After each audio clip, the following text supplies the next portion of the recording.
Hello students, कैसे हो आप सब लोग। काफ़ी दिनों बाद मैं आपसे मिल रहा हूँ। आज का जो हमारा टॉपिक है ये उस स्टूडेंट के लिए इम्पोर्टेंट है जो एनडीए में जाना चाहता है। ये उन स्टूडेंट्स के लिए भी इम्पोर्टेंट है जो फर्स्ट टाइम एनडीए का एग्ज़ाम देने वाले हैं। उन लोगों के मन में, उन स्टूडेंट्स के मन में काफ़ी डाउट्स होते हैं। वो डाउट्स आज हम क्लियर कर लेंगे। ये वीडियो आपके अंदर एक कॉन्फिडेंस लेकर आएगा। ये कुछ टिप्स हम आपको फॉलो करने के लिए कह रहे हैं। अगर आप ये 6 महीने फॉलो कर लेते हैं तो एनडीए का रिटर्न आराम से क्लियर हो सकता है। अगर आप फर्स्ट टाइम अटेम्प्ट कर रहे हैं या फर्स्ट टाइम दे रहे हैं तो आपके लिए हेल्पफुल होगा और उन बच्चों के लिए भी हेल्पफुल होगा जिन्होंने एग्ज़ाम दे दिया है बट किसी कारण उनका एग्ज़ाम अच्छा नहीं गया है। तो अगर आप एनडीए की तैयारी स्टार्ट कर रहे हैं तो क्या चीज़ें आपको अपने ध्यान में रखनी है, किस चीज़ पे फोकस करने की ज़्यादा ज़रूरत है, वो आज हम फॉलो करने वाले हैं। अगर आपको फर्स्ट अटेम्प्ट में एग्जाम क्लियर करना है तो इन पॉइंट्स को आप जरूर फॉलो करिएगा। तो कैसे करना है चीज़ें, कैसे एग्जाम क्लियर करना है फर्स्ट अटेम्प्ट में, आइए समझते हैं। पहली बात तो ये कि आपको अगर किसी दुश्मन से लड़ाई लड़नी है तो दुश्मन के बारे में जानना बहुत ज़रूरी हो जाता है। तो आपको क्या करना है, पेपर का एनालिसिस करना है। यानी पहला पॉइंट क्या है, एनालिसिस करना। तो आपको दो चीज़ों का एनालिसिस करना है। पहला एनालिसिस आपको करना है एग्जाम पैटर्न का। एग्जाम पैटर्न में देखना है कि जो दो पेपर होते हैं, एक होता है मैथ्स का, एक होता है जीके का, जीएटी का, तो उसमें कितना पोर्शन किस सेक्शन में आता है। फॉर एन एग्जाम्पल, जो सेकंड पेपर है जीएटी, जिसमें इंग्लिश के 50 क्वेश्चंस आते हैं, बाकी 100 क्वेश्चन जो है जनरल स्टडीज के आते हैं, उसमें साइंस कितना आता है, उसमें ज्योग्राफी कितना आता है, हिस्ट्री कितना आता है, एसएसटी कितना आता है, ये आपको देखना बहुत जरूरी हो जाता है। दूसरा एनालिसिस जो आपको करना है वो करना है एग्जाम्स के क्वेश्चंस का। आपको क्या करना है, लास्ट 10 ईयर्स के क्वेश्चंस को उठाना है, पेपर्स को उठाना है और देखना है कि मैथ्स में कौन से सेक्शन से ज्यादा क्वेश्चंस पूछे जा रहे हैं। अगर कैलकुलस की बात है तो कैलकुलस में कौन से टॉपिक पर ज्यादा फोकस किया जा रहा है, तो आपको ये देखना है। दूसरा काम आपको यही, इसको क्या करना है, आप दूसरे पेपर को भी आपको उठाना है जीएटी का, उसमें देखना है ज्योग्राफी के किस टाइप के क्वेश्चंस आपसे पूछे जा रहे हैं। नॉर्मली देखा जा रहा है कि पैटर्न थोड़ा सा चेंज हो रहा है। ये पॉलिटिकल ज्योग्राफी में, फिजिकल ज्योग्राफी में ज्यादा फोकस करने लगे हैं, ये आपसे कॉन्सेप्ट पूछने लगे हैं। तो ये आपको समझना बहुत जरूरी है। तो पहला जो आपको पहली टिप ये है कि आपको एनालिसिस करना है एग्जाम पैटर्न का और क्वेश्चंस का एनालिसिस करना है, किस टाइप के क्वेश्चंस पूछे जाते हैं, कौन कौन से क्वेश्चंस पूछे गए, कौन कौन से टॉपिक से ज्यादा क्वेश्चंस पूछे जाते हैं।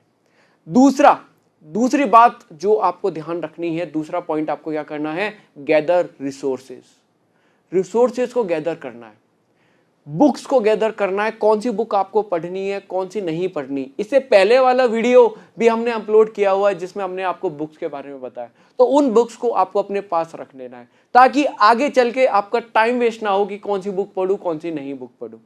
तो आपको बुक्स गैदर करनी है। दूसरा, आपको करंट अफेयर मैगजीन्स भी अपने पास रखनी है। लगभग 6 महीने की, आने वाले जो 6 महीने हैं उनकी हर मंथ पर मंथ आपको मैगजीन्स बाय करके रखनी है। तीसरा, आपको ऑनलाइन जो पीडीएफ मिलती हैं या ऑनलाइन आपको कोई भी साइट्स मिलती है उसको एक जगह आपको रखने की कोशिश करनी है। आप क्या कर सकते हैं, व्हाट्सएप ग्रुप में या किसी ऐसे नंबर पर जहां पर आपकी बातचीत नहीं होती, वहां पर आप इंपॉर्टेंट डॉक्यूमेंट्स को सेव कर सकते हैं। तो आपको रिसोर्सेज को गैदर करना बहुत ज्यादा जरूरी हो जाता है। तीसरी बात, पहला हमने देखा एनालिसिस, दूसरा हमने देखा रिसोर्सेज को गैदर करना, तीसरा आता है आपका प्लानिंग। आपको प्लानिंग करनी है।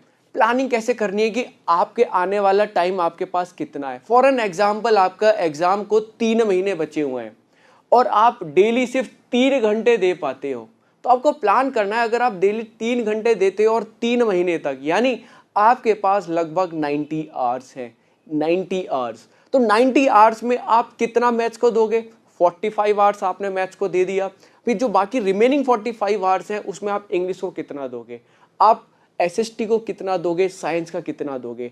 तो आपको क्या करना है, प्लानिंग करनी है। अगर आपके पास 6 महीने हैं तो आपको देखना है आप कम से कम एक दिन में कितने घंटे निकाल सकते हो। अगर आप 3 घंटे निकाल सकते हो तो एक महीने में आपके पास 90 घंटे हैं और 6 महीने में आपके पास कितने घंटे हो जाते हैं।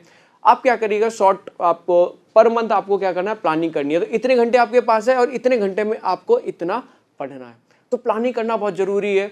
आपको जैसे लगभग 3 घंटे आपको डेली आप निकाल रहे हैं तो उसमें आप उसको कितना दे रहे हैं, मैथ्स को 1.5 घंटा दे रहे हैं, बाकी 1.5 घंटा आप 1.5 घंटे में से इंग्लिश को कितना दे रहे हैं, तो ये प्लान करना बहुत ज़रूरी हो जाता है।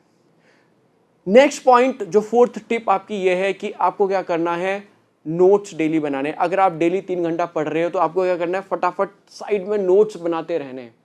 आपको कुछ भी दिखाई देता है, जैसे क्या होता है कि हम जब मैथ्स पढ़ रहे होते हैं हमें रियलाइज होता है ये वाला क्वेश्चन बहुत टिपिकल मैं भूल जाऊंगा, तो मैं क्या करूंगा, इसको अलग से एक नोट में लिख लूंगा, अलग से एक मैथ्स की नोटबुक में लिख लूंगा, ताकि कभी भी मुझे रिवाइज करना होगा तो मैं पूरी नोटबुक खोलने की बजाय बुक खोलने की जगह मैं क्या करूंगा, इन नोट्स को देख लूंगा। ऐसे ही जब भी क्या करते हैं, हम कोई क्वेश्चन सॉल्व कर रहे होते हैं तो हमें कुछ अलग तरीके का क्वेश्चन देखने को मिलता है, तो हम क्या करते हैं, उसको अलग से लिख लेना चाहिए। आपको नोट्स बनाने बहुत ज़रूरी हैं। अगर आप हिस्ट्री पढ़ रहे हो तो शॉर्ट नोट्स बनाने ज़रूरी हैं, वन लाइनर बनाना ज़रूरी है। कोई एम्पायर के बारे में पढ़ो तो वन लाइनर बनाना ज़रूरी है। तो नोट्स आपको ज़रूर बनाने हैं। आगे बात करते हैं, नेक्स्ट आपका आ जाता है रिवीजन। अब देखिए, आपने नोट्स बना लिए, आपने प्लानिंग कर ली, आप 3 घंटे पढ़ रहे हो, रिवीजन करना बहुत जरूरी है। रिवीजन कैसे करेंगे, एक तो होता है वीकली रिवीजन। आपको वीकली रिवीजन करना है, आपको सैटरडे या संडे आपको कोई असाइन करना है ऐसा डे जिसमें आपने हफ्ते भर जो भी पढ़ा है उसको आप जरूर रिवाइज करें। अगर आप रिवाइज नहीं करोगे, अगर आप लगातार पढ़ते रहोगे तो लगातार 3 महीने 1 महीना पढ़ने के बाद आप भूल जाओगे कि आपने फर्स्ट डे क्या पढ़ा। तो आपको रिवीजन करना बहुत जरूरी होता है, तो वीकली रिवीजन करना है। अगर आप रिवीजन करते रहेंगे तो आपको चीज़ें आप हमेशा टच में रहेंगे, आप भूलेंगे नहीं। वीकली रिवीजन करना है और मंथली रिवीजन करना है, ठीक है। तो रिवीजन करना बहुत ज़रूरी हो जाता है। तो हम समझे, एनालिसिस करना है, रिसोर्सेज गैदर करना है, प्लानिंग करनी है और नोट्स बनाने हैं, रिवीजन करना है।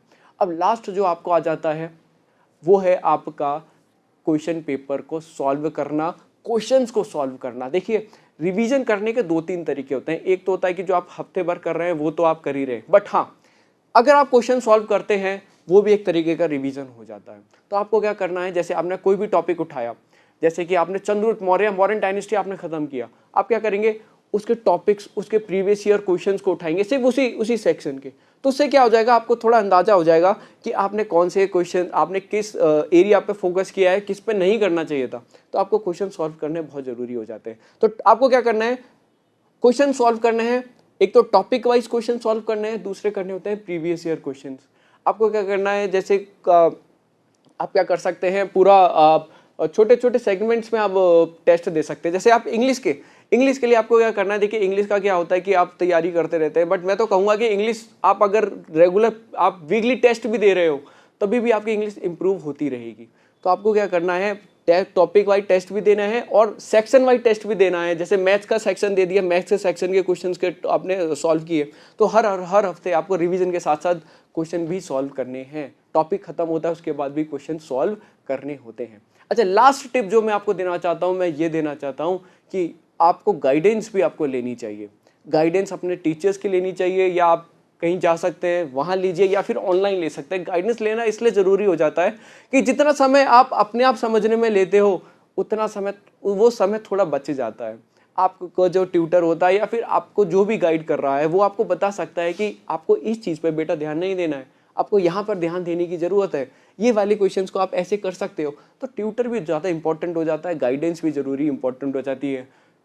तो मैं तो कहूँगा कि आप गाइडेंस भी ले सकते हैं। तो इन पॉइंट्स को अगर हम समराइज करें तो आप देख सकते हैं, पहले क्या करना है, एनालाइज करना है पेपर को, देखना है कौन से सेक्शन से क्वेश्चंस आ रहे हैं। दूसरा आपको क्या करना है, रिसोर्सेज को गैदर करना है। तीसरा आपको प्लान करना है, आपके पास कितने घंटे हैं, डेली आप कितने घंटे देते हो, उसमें आप किसे प्रायोरिटी पे दोगे। प्रायोरिटी कैसे डिसाइड करोगे, जब आप दूसरा स्टेप कवर कर लोगे, पहला स्टेप कवर कर लोगे, फिर आपको क्या करना है, नोट्स बनाने हैं, रिवीजन करना है, पेपर सॉल्व करने हैं और ज़रूरत पड़े तो गाइडेंस लेनी है। ठीक है, आपको अगर हमारी किसी भी हेल्प की ज़रूरत है तो आप इस चैनल को ज़रूर फॉलो करिए। आप हमें बताइए कि आपको कौन सा सब्जेक्ट या कौन सा टॉपिक या कैसे आपको चीज़ें करनी है, तो हम आपके लिए रेडी हैं आपकी मदद करने के लिए। जय हिंद, बाय।